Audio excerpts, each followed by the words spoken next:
En este tiempo de Pascua, en lo que celebramos la resurrección de Jesucristo, en el contexto de un Papa que se nos ha ido y de la elección de un nuevo Papa en el cónclave que comienza el próximo lunes, el día 7, estamos pues viendo los frutos de la resurrección en la Iglesia primitiva y sobre todo la emergencia, nunca mejor dicho, de la figura de Pedro, esa figura de Pedro que tiene una misión muy especial y la veremos en el Evangelio.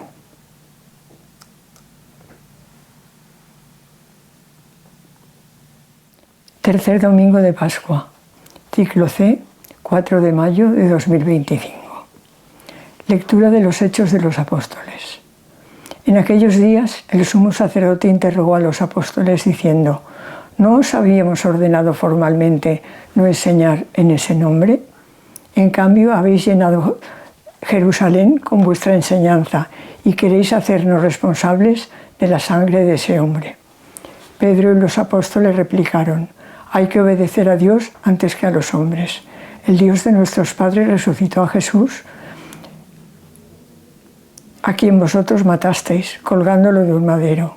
Dios lo ha exaltado con su diestra, haciéndolo jefe y salvador para otorgar a Israel la conversión y el perdón de los pecados. Testigos de esto somos nosotros y el Espíritu Santo que Dios da a los que le obedecen. Prohibieron a los apóstoles hablar el nombre de Jesús y los soltaron. Ellos pues salieron del Sanedrín contentos de haber merecido aquel ultraje por el nombre. Te ensalzaré, Señor, porque me has librado. Te ensalzaré, Señor, porque me has librado y no has dejado que mis enemigos se rían de mí. Señor, sacaste mi vida del abismo, me hiciste revivir cuando bajaba a la fosa. Tañed para el Señor fieles suyos, celebrad el recuerdo de su nombre santo. Su cólera dura un instante, su bondad de por vida. Al atardecer nos visita el llanto, por la mañana el júbilo. Escucha, Señor, y ten piedad de mí. Señor, socórreme. Cambiaste mi luto en danzas. Señor Dios mío, te daré gracias por siempre. Te ensalzaré, Señor, porque me has librado. Lectura del libro del Apocalipsis. Yo, Juan, miré y escuché la voz de muchos ángeles alrededor del trono, de los vivientes y de los ancianos, y eran miles de miles, miríadas de miríadas, y decían con voz potente: digno es el Cordero degollado de recibir el poder, la riqueza, la sabiduría, la fuerza, la gloria, el honor y la alabanza. Y escuché a todas las criaturas que hay en el cielo y en la tierra, bajo la tierra, en el mar, todo cuanto hay en ellos, que decían: al que está sentado en el trono y al Cordero, la alabanza, el honor, la gloria y el poder por los siglos de los siglos. Y los cuatro vivientes respondían: amén. Y los ancianos se postraron y adoraron. Lectura del Santo Evangelio según San Juan. En aquel tiempo Jesús se apareció otra vez a los discípulos junto al lago de Tiberíades, y se apareció de esta manera. Estaban juntos Simón Pedro, Tomás apodado el mellizo, Natanael, el de Cananá de Galilea, los Zebedeos y otros dos discípulos suyos. Simón Pedro les dice: me voy a pescar. Ellos contestan: vamos nosotros también contigo. Salieron y se embarcaron, y aquella noche no cogieron nada. Estaba ya amaneciendo cuando Jesús se presentó en la orilla, pero los discípulos no sabían que era Jesús. Jesús les dice: muchachos, ¿tenéis pescado? Ellos contestaron: no. Él les dice: echad la red a la derecha de la barca y encontraréis. La echaron y no podían sacarla por la multitud de peces, y aquel discípulo a quien Jesús amaba le dice a Pedro: es el Señor. Al oír que era el Señor, Simón Pedro, que estaba desnudo, se ató la túnica y se echó al agua. Los demás discípulos se acercaron a la barca porque no distaban de tierra más que unos 200 codos, remolcando la red con los peces. Al saltar a tierra ven unas brasas con un pescado puesto encima y pan. Jesús les dice: traed los peces que acabáis de coger. Simón Pedro subió a la barca y arrastró hasta la orilla la red repleta de peces grandes, 153. y aunque eran tantos, no se rompió la red. Jesús les dice: vamos, almorzad. Ninguno de los discípulos se atrevía a preguntarle quién era, porque sabían bien que era el Señor. Jesús se acerca, toma el pan y se lo da, lo mismo el pescado.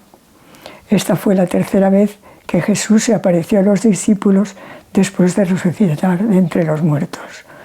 Después de comer, dice Jesús a Simón Pedro: Simón, hijo de Juan, ¿me amas más que estos? Él le contestó: sí, Señor, tú sabes que te quiero. Jesús le dice: apacienta mis corderos. Por segunda vez le pregunta: Simón de Juan, ¿me amas?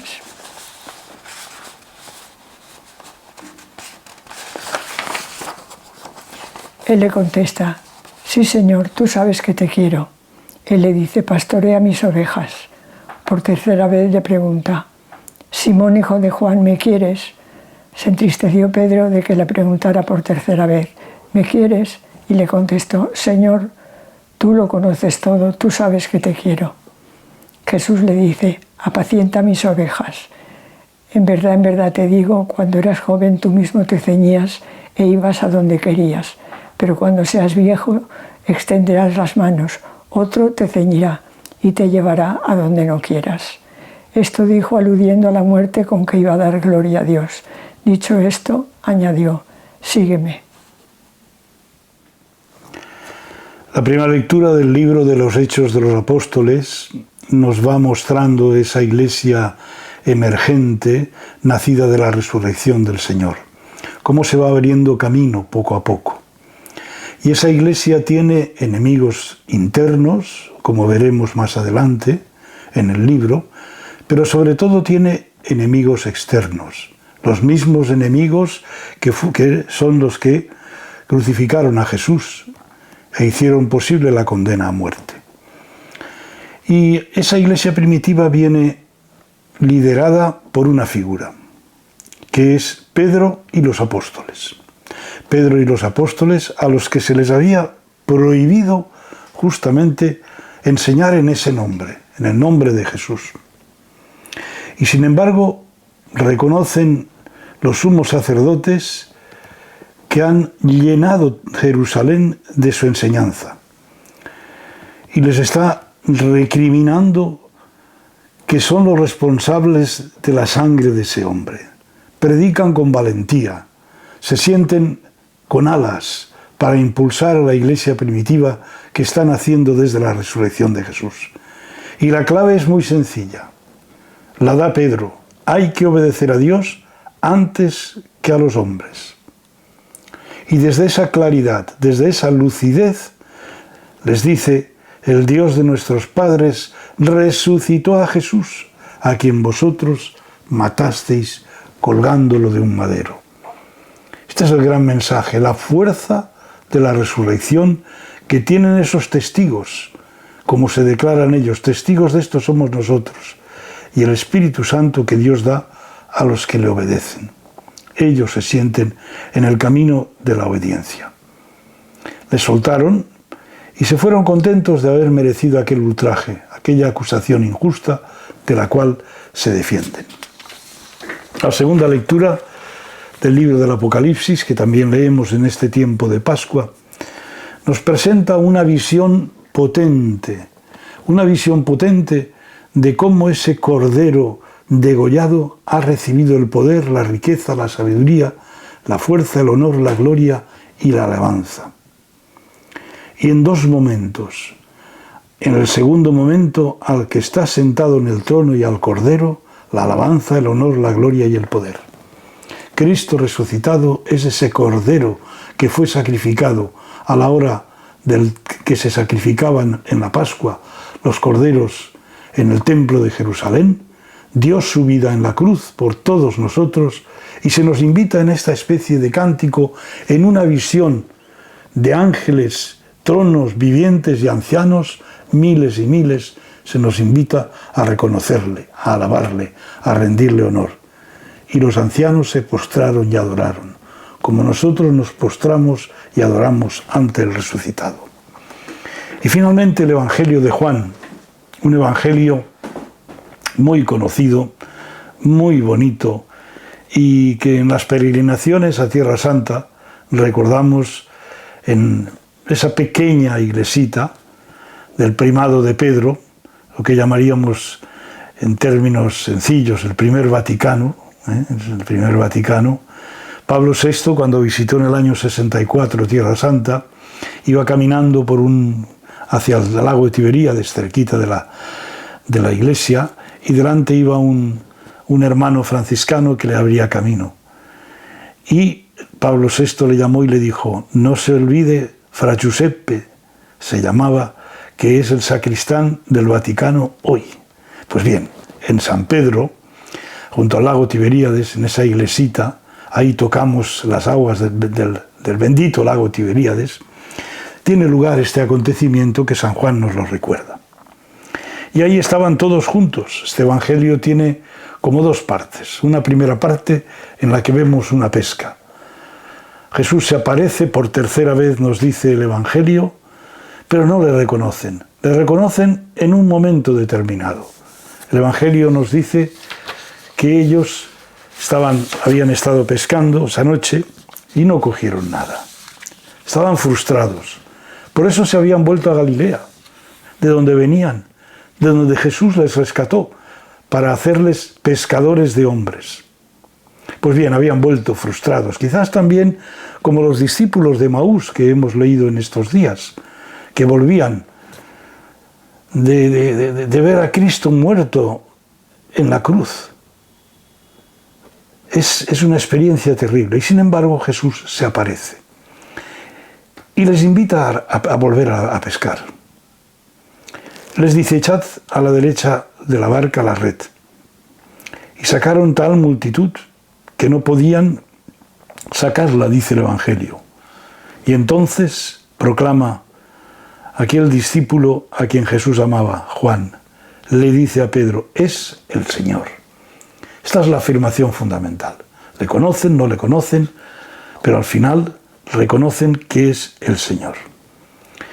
Y celebran una comida con esos peces que habían sacado, unas brasas, pescado puesto encima y pan. Y Jesús les dice: traed de los peces que acabáis de coger. Vamos a almorzar. Y bueno, pues en esos momentos Jesús se acerca, toma el pan y se lo da, y lo mismo el pescado. Estamos ante una catequesis eucarística después de la resurrección. Lo fundamental es que Jesús aparece y una vez más celebra esa Eucaristía. Toma el pan, se lo da, y lo mismo el pescado. Los primeros cristianos, de hecho, hay algunos iconos en las catacumbas de Roma, algún icono que representa la última cena también con peces. Probablemente haya referencia a esta comida con ellos. Y ahora viene la segunda parte del Evangelio. Después de esto que ha ocurrido, viene el momento clave y fundamental. Y el momento clave y fundamental es ese encuentro personal, absolutamente personal, entre Jesús y Pedro. Jesús le da una segunda oportunidad, por decirlo de alguna manera, a Pedro. Pedro le había negado 3 veces. Ese valiente Pedro, ese valiente pescador del lago de Tiberíades, con esa fuerza, con ese ímpetu, le había negado 3 veces ante una criada en casa del sumo sacerdote. Y ahora le pregunta 3 veces. Y no le recrimina, sino le pregunta 3 veces. Y 3 veces para que realmente esa respuesta por parte de Pedro sea total y auténtica, porque nace de purificar su corazón de lo que había realizado. Y le pregunta: no cualquier cosa, sino ¿me amas más que estos? Esta es una pregunta clave. Señor, tú sabes que te quiero, apacienta mis corderos. Por segunda vez, ¿me amas? Y le responde: Señor, tú sabes que te quiero, pastorea mis ovejas, apacienta, pastorea. Por tercera vez, Simón, hijo de Juan, ¿me quieres? Y aquí Pedro ya se entristece. Piensa que Jesús desconfía de él y es todo lo contrario. Está confiando profundamente en Él. ¿Me quieres? Y le contestó, Señor, tú conoces todo, tú sabes que te quiero. Apacienta mis ovejas. Y luego ya viene un añadido final del evangelista en el que lo interpreta como ese signo de la vejez que nos hace vulnerables y que los demás son los que se ocupan de nosotros. Pero lo más importante es el diálogo del amor. Me amas, me quieres. Eso es lo fundamental. Y eso solamente se dice mirándose a los ojos dos personas, Jesús y Pedro. Porque la misión nace del amor. La misión de apacentar a las ovejas, de pastorear a las ovejas, nace de ese amor profundo. Ese amor que tiene que estar totalmente imbuido de esa relación personal. Pidamos al Señor en estos momentos que estamos a la espera de un nuevo pastor, de un nuevo Pedro que apacienta a las ovejas, que somos nosotros. Pidamos que de verdad ese pastor nazca de esa oración personal de encuentro con Dios. Que sea el bendecido por Dios para que bendiga a la Iglesia. En la primera lectura, Pedro nos presenta el discurso ante el Sanedrín judío, que ha comenzado a perseguir a los primeros cristianos, ya que los responsables de la condena de Jesús se dan cuenta de que no habían logrado con su muerte el movimiento que se había creado con los discípulos, que comenzaron a anunciar el Evangelio y están dispuestos a dar razón de su fe y de su nuevo modo de vida. Fueron encarcelados y lograron su libertad misteriosamente.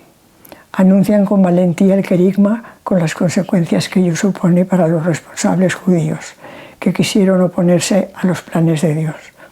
La resurrección no es ya solamente que Jesús ha resucitado y ha sido constituido Salvador de los hombres, sino que implica también que su causa continúa adelante por medio de sus discípulos. La resurrección de Jesús cambia de vida la vida y el horizonte de los discípulos. Ahora la causa de Jesús les apasiona, les fascina y logran dar un sentido a su vida, que es fundamentalmente anunciar el Evangelio. A pesar de su infidelidad, debemos agradecer a Tomás que no se haya conformado con escuchar a los demás decir que Jesús estaba vivo, ni tampoco verlo en carne y hueso, sino que quiso ver en profundidad, tocar sus heridas, los signos del amor. Necesitamos ver a Jesús y tocarlo.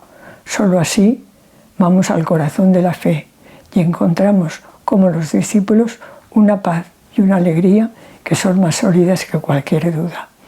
Las llagas de Jesús son un escándalo para la fe, pero son también la comprobación de la fe. Por eso, en el cuerpo de Cristo resucitado, las llagas no desaparecen, permanecen, porque son el signo permanente del amor de Dios por nosotros y son indispensables para creer en Dios. No para creer que Dios existe, sino para creer que Dios es amor, misericordia, fidelidad. Pedro, citando a Isaías, escribe a los cristianos: sus heridas nos han curado. En este mes de mayo, pidámosle a María que sepamos tocar las llagas de Jesús como lo hizo Tomás.